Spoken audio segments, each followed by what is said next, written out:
Indefinite ப்ரொனவுனில் நம்ம singular வேர்பாக use பண்ணுவோமா இல்லை ப்ளூரல் வேர்பாக யூஸ் பண்ணுவோமா அப்படின்னு சொல்லிட்டு இதில் பார்க்கலாம்.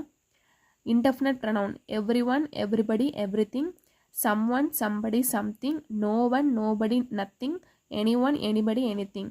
இதெல்லாம் வந்துச்சுன்னா நம்ம வந்து அதை சிங்குலர் வேர்பாக தான் கன்சிடர் பண்ணுவோம். எது எது?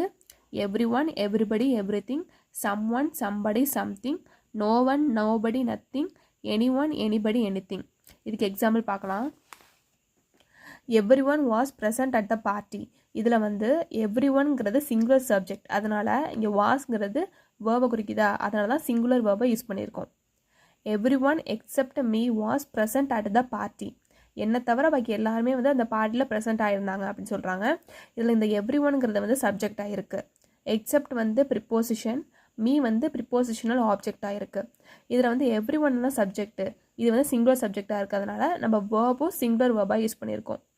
someone is knocking at the door. யாரோ கதவை வந்து தட்டுறாங்க அப்படின்னு போட்டிருக்கா. இதில் அந்த someoneங்கிறது சிங்குலர் சப்ஜெக்ட், அதனால் இஸ்ங்கிறது நம்ம வந்து சிங்குலர் வேர்பாக தான் யூஸ் பண்ணுறோம்.